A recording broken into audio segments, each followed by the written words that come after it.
Ready? 1996. Action! Okay, the vehicle is luminance. Medicinal kit, check. Facility, okay. Fire extinguisher, okay. Thank you. That's the representative for the assessment package. Health survey, data privacy of form, complete. Single. Attendance sheet, complete. Ano ba? Self-assessment, complete. Application form, complete.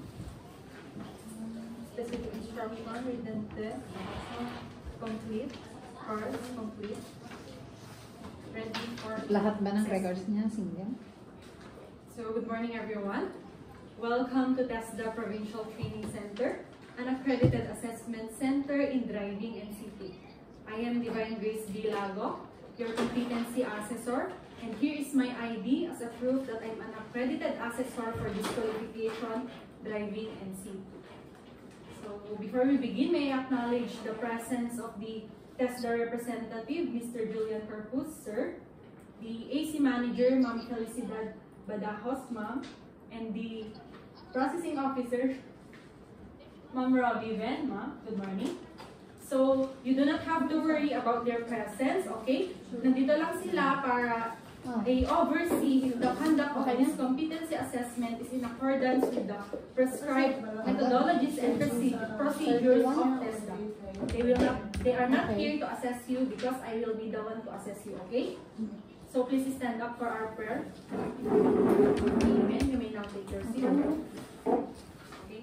So, nandito sa akin ang daily health survey form at saka ang data privacy act form. Ipapa-fill out ko sa inyo ito. Ang daily health survey form ay nakasaad na or magsasaad na kayo ay physically fit to undergo sa ating assessment ngayon. At ang Data Privacy Act form naman, nakasaad dyan na you agreed to na nag-agree kayo na ma-record ang anumang mangyayari dito sa assessment gamit ang CCTV. Dahil nakita nyo naman na well-equipped ang ating assessment center ng mga CCTV. Nakasaad din dyan na kung anuman ang mangyari dito sa assessment center ay wag na wag ipagkakalat sa labas. Okay? So, as I call your name, please come here and mag-sign kayo for the attendance sheet. May 4 na copies ng attendance sheet dito. And submit to me your admission slip na binigay sa inyo sa inyong training center at together with the Data Privacy Act form and the Daily Health Survey form. Number Girly Guzman. Pakitanggal na yung so you will be candidate number 1. Okay? Sheena Rekoy.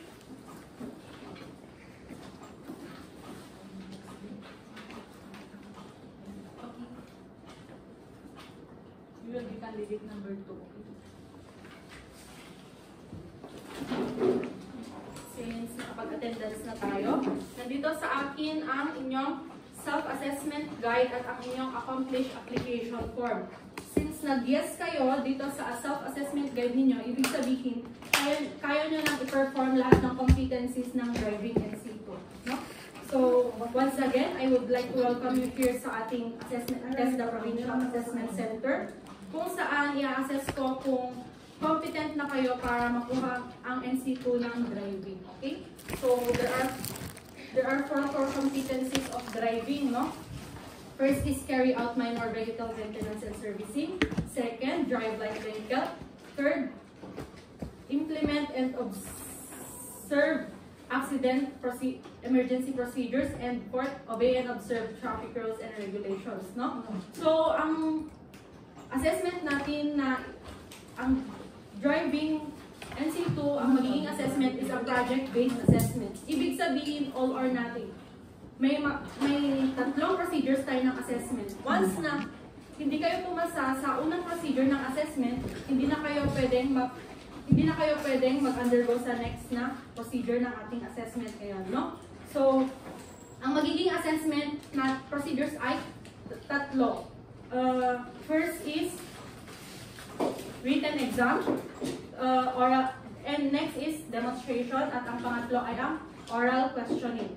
Sa first na written exam ay may 50 items and you have to answer it in 1 hour, okay? And ang magiging passing score ay 35, okay? So dapat 35 pataas ang makuha nyo sa ating written exam, okay? And then sa demonstration naman, ang gagawin nyo, ang ide-demonstrate ninyo ay mag-drive kayo ng vehicle, and ang gagawin ay parking ng perpendicular type of parking. Nose in and nose out na type, okay? And sa gagamitin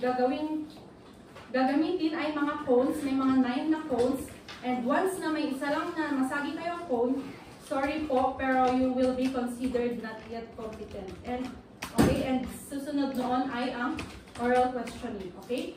So kapag na competent kayo, of course, you will receive the National Certificate for Driving NC2.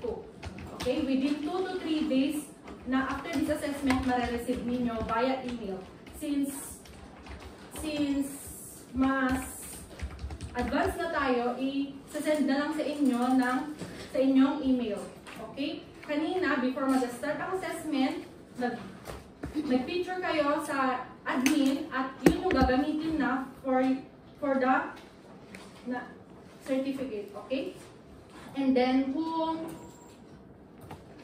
inactive or dapat yung mga binigay ng email kanina ay active. Kasi once na hindi siya active, of course hindi nyo ma-receive ang inyong national certificate.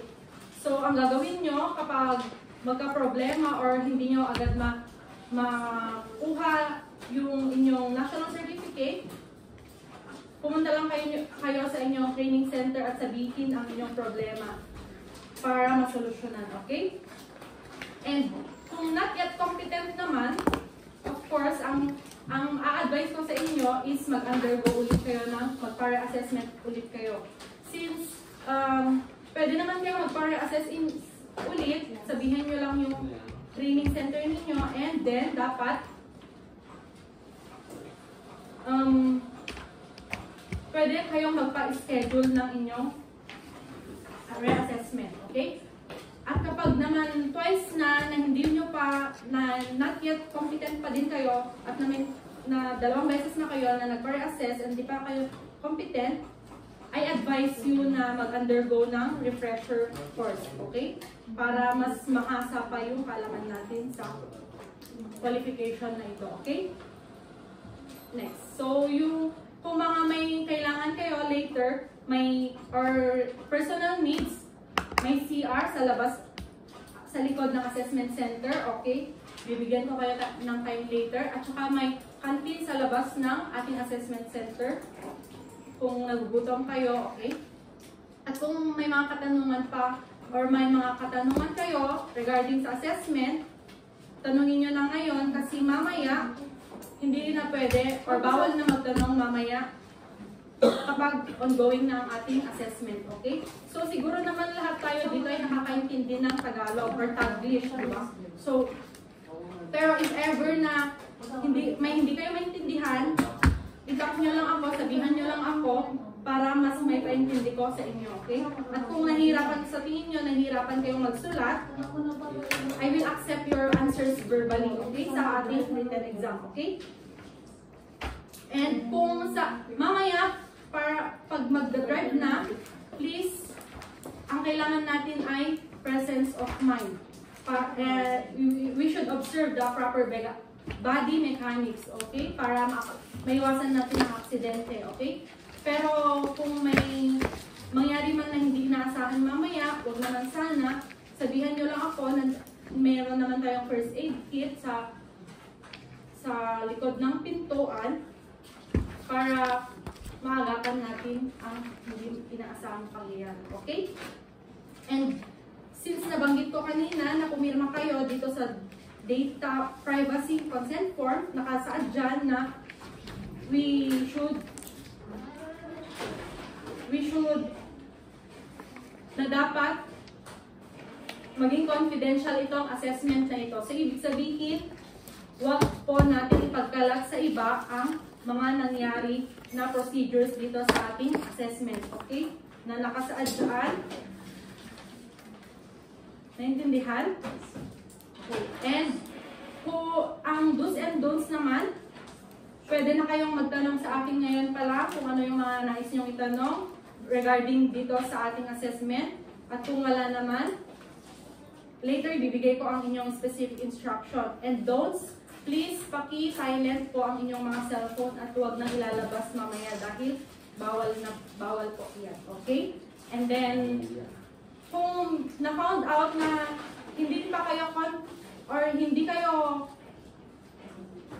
nyo gusto yung resulta ng ating assessment ngayon, pwede kayong mag-appeal sa TESDA Provincial Office. Okay? So, okay na? And so, ibibigay ko later yung specific instruction bago ang ating assessment. Pwede muna kayong mag-take ng break, 15 minutes. So, welcome back, candidates. Ibibigay ko na ngayon ang specific instruction before natin magsimula ang ating assessment.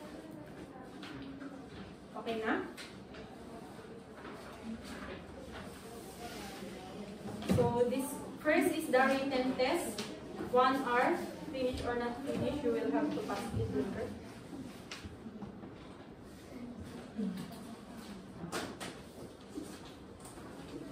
Okay, finish.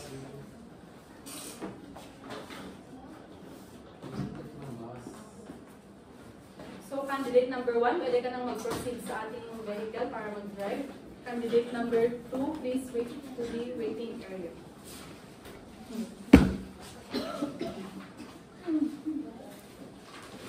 Ano siya naka-on?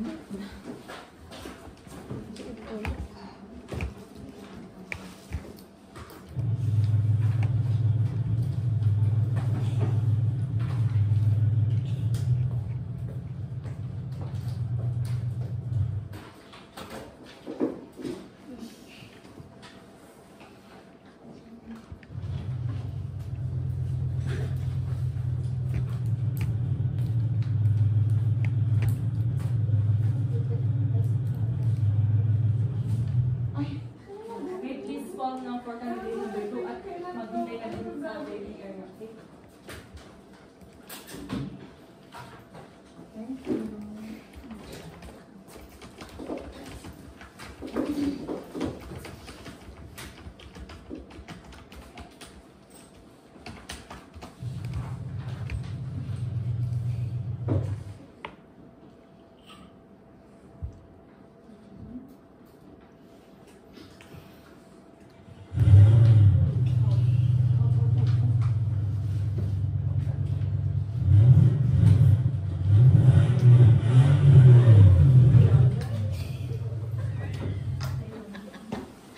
Okay, thank you, candidate number 2. Pakitawag na si candidate number 1 para sa oral question.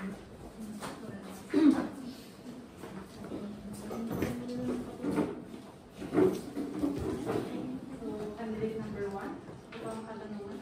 Anong ibig sabihin ng EWD? Okay, saan sa pwesto dapat ang EWD? Okay. Anong ibig sabihin ng low buckets? Okay, very good. Pakitawag si candidate number 2. Maghintay ka sa waiting area.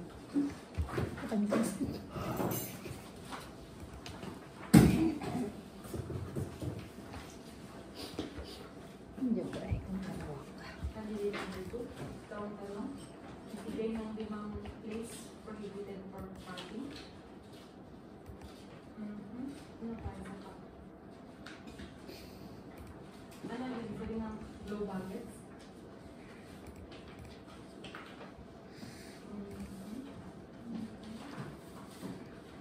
Ano yung 5 parts ng sasakyan?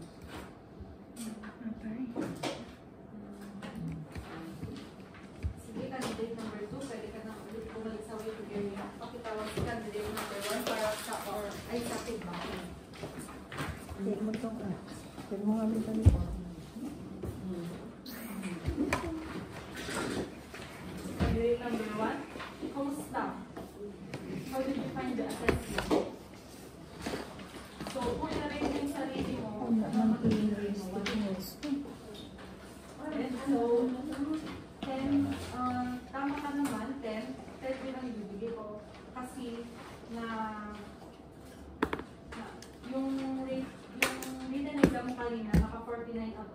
ka. Congratulations. Tapos dun sa demonstration mo naman, okay naman yung pag-park mo. Muntik mo lang nabangga yung isang phone kanina. Buti na lang, hindi mo na tuloy na nasagi. And then, ang magiging lang is, kanina muntik mo lang nakalimutan na nag-seatbelt. Okay? Tsaka yung pag-shift mo ng gear, bigla mong shift ng tool, dapat ibawan lang kasi hindi naman tayo mag-drive ng mabilis, diba? And so, yun, congratulations. Competent ka, so marareceive mo ang iyong national certificate within 2 to 3 days. Ito ang competency assessment result summary at ang iyong rating sheet. Nag-agree ka dito isa-sign mo na ito at nag-agree ka na dito sa resulta ng iyong assessment. Okay. So, itong cars mo, if hindi mo matanggap yung e-certificate mo within 2 to 3 days, pwede mong kunin itong cars mo sa processing officer sa training center. Okay? Para ikaw mismo ang kumuha kung gusto mo na ikaw mismo ang kumuha sa provincial office ng iyong e-certificate, pwede naman. Pero para mas mapadali, ipa-update mo sa training center ang iyong email. Okay? So, congratulations. Okay, ano kayo naman na yung photo? Candidate number 2.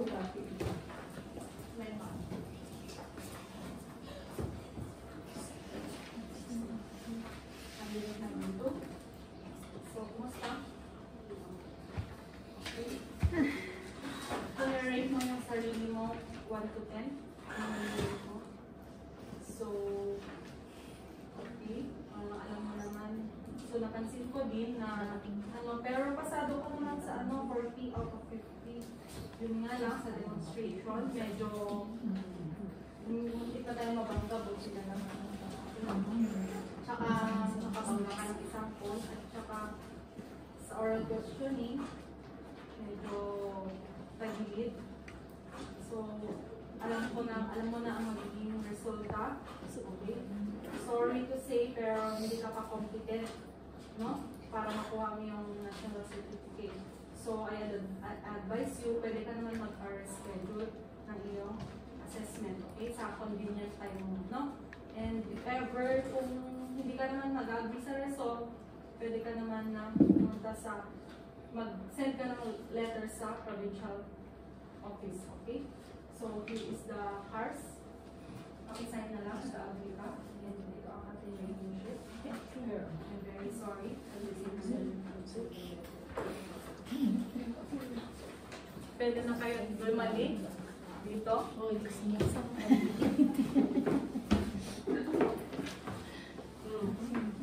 So, thank you candidates. Good luck for your future endeavors.